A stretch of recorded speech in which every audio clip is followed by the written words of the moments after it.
Bab ketujuh. Halo? Jelas Aisyah kepada seseorang di dalam telepon. Oke baik Bu, Aisyah akan segera saya urus. Terdengar seorang pria berbicara dengan Aisyah melalui sambungan telepon selularnya. Syukurlah.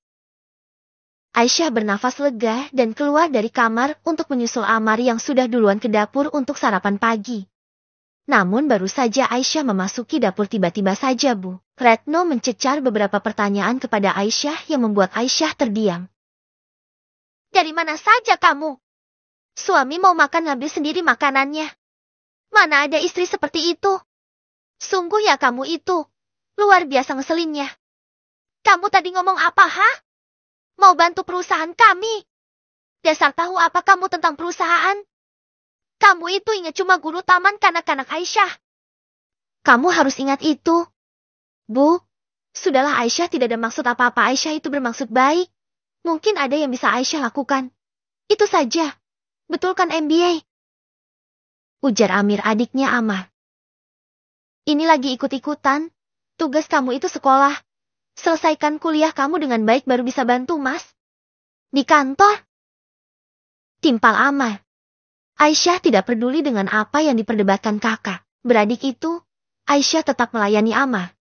Aisyah menuangkan air minum untuk Amar sementara Amir dilayani Bu Retno. Sudah. Duduklah. Perintah Bu Retno kepada Aisyah. Aisyah pun duduk setelah diperintahkan oleh ibu mertuanya. Sementara di kediaman Sera nampak Sera masih menggunakan kimono tidurnya. Sera nampak sedang gelisah. Sera mondar-mandir di dalam kamarnya merasa kebingungan apa yang harus dilakukannya saat ini. Aku harus bagaimana ini? Aku harus mengikat Amar sebelum Amar tahu wajah asli si Aisyah. Tapi bagaimana caranya? Tidak mungkin juga Amar aku suruh menceraikan Aisyah pernikahan mereka saja belum 1 minggu. Aku harus gerak cepat. Aku tidak tahu apa yang telah direncanakan Aisyah dengan wajah aslinya. Tapi, kenapa juga si Aisyah itu masih menutupi wajahnya? Padahal itu adalah salah satu cara agar Amar bertekuk lutut di hadapannya. Tidak, aku tidak boleh didahului oleh Aisyah. Baiklah, aku akan menemui Aisyah sekarang. Gumam Sera. Sera bergegas mengambil pakaian yang ada di lemari. Setelah siap Sera pun keluar dari kamar. Namun baru beberapa langkah Sera sudah dikejutkan dengan munculnya sang mami. Sera, kamu mau kemana? Tanya mami seraya berjalan mendekati Sera. Aku mau ke kantor Amar. Dek mami. Ujar Sera setengah berlari menjauh dari maminya. Sera, astagfirullah anak itu ya. Memang benar-benar sudah dibuat gila oleh cinta. Gumam sang mami. Sera. Teriak Wulan. Sera tidak menggubris teriakan sang mami yang terus memanggil namanya. Sera terus saja berlari menuju mobilnya lalu tancap gas pergi meninggalkan rumahnya. Tidak membutuhkan waktu yang sangat lama untuk sampai di kediaman Amar. Sera sengaja dengan mobilnya diam agak jauh dari rumahnya Amar. Halo sayang, kamu di mana? Tanya Sera menghubungi Amar. Masih di rumah sayang? Ini sebentar lagi aku ke kantor. Memangnya kenapa? Tanya Amar yang hendak berjalan keluar dari rumah menuju mobilnya. Mas. Ucapan Sera menghentikan perbincangan Amar di telepon dengan Sera. Kamu tidak lihat apa? Aku sedang berbicara dengan Sera. Sebentar ya sayang.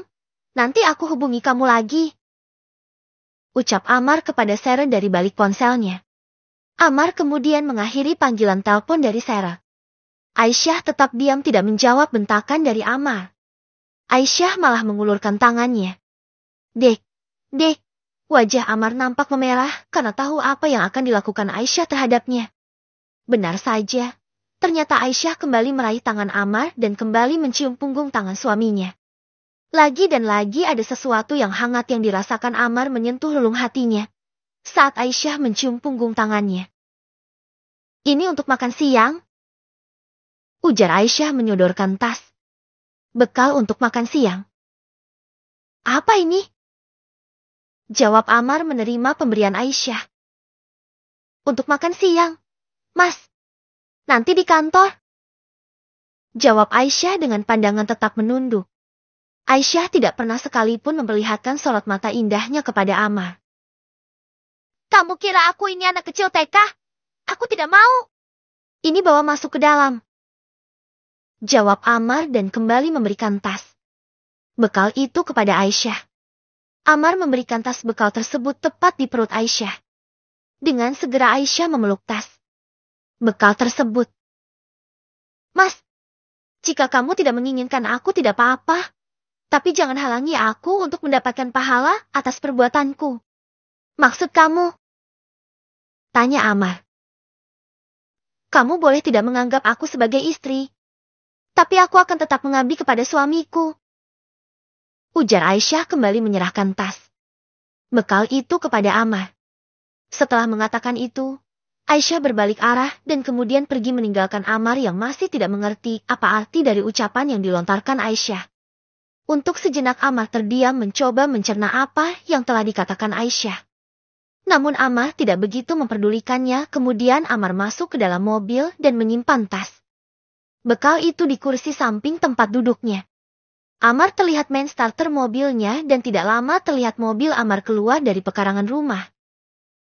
Amar sudah pergi. Setelah ini aku akan menunggu Amir pergi. Setelah di rumah benar-benar tidak ada orang baru, aku akan menemui Aisyah. Gumam Sarah yang berada di dalam mobilnya tidak jauh dari rumah Amar. Sarah terlihat merogoh ponsel dari tas kecilnya. Sarah terlihat mencari nomor seseorang. Sarah menghubungi seseorang. Halo Mami, aku ada perlu sama Mumi. Bisa tidak Mami datang ke restoran favorit kita sekarang? Ucap Sarah ketika berbicara dengan seseorang di telepon. Oke Hani, Mami pergi sekarang. Mumpung Amir belum berangkat, biar sekalian sama Amir perginya. Oke Mami. Aku tunggu di restoran sekarang ya ah. Oke. Ujar Bu Retno. Ternyata Sarah berbicara dengan Bu Retno dan sedang merencanakan sesuatu untuk Aisyah. Tat. Sarah mengakhiri panggilan teleponnya. Sarah nampak gelisah duduk di dalam mobil. Tidak lama terlihat mobil keluar dari rumah Amar. Sarah nampak menundukkan kepalanya agar keberadaannya tidak terlihat oleh sang pengemudi yaitu Amir dan Retno. Aku akan menemui Aisyah sekarang, gumam Sarah yang kemudian main starter mobil dan kemudian mobil itu melaju masuk ke dalam pekarangan rumah Amar. Terlihat saat itu Aisyah baru saja akan menutup pintu. Rupanya Aisyah berencana untuk pergi mengajar. Aisyah mencoba melihat mobil siapa yang datang. Padahal semua orang sudah pergi. Aisyah sempat keheranan. Siapa yang datang, gumam Aisyah, penasaran. Aisyah terdiam memperhatikan siapa sesungguhnya yang datang. Namun dengan cepat rasa penasaran itu hilang ketika sosok wanita keluar dari mobil. Wanita itu berhijab dengan gaya trendy dan masa kini baru saja keluar dari mobil. Sarah. Ucap Aisyah pelan. Kenapa kaget ya? Ketus Sarah. Semua sudah pergi Sarah. Di rumah sudah tidak ada orang. Ucap Aisyah. Aku ada perlu sama kamu. Cepat buka pintunya, kita bicara di dalam. Ujar Aisyah. Berbicara denganku? Tanya heran Aisyah. Ya cepat buka pintu. Tegas Sarah. Baik, tunggu sebentar, saya bukakan pintunya. Timpal Aisyah sedikit merasa gugup karena sikap Sarah berbeda dengan kemarin. Wanita munafik, gumam Sarah ketika Aisyah sedang memunggunginya karena sedang membuka pintu. Bersambung. Bab 8. Malam B3RG3 Laura Aisyah dengan Amar di K4M4RH3L.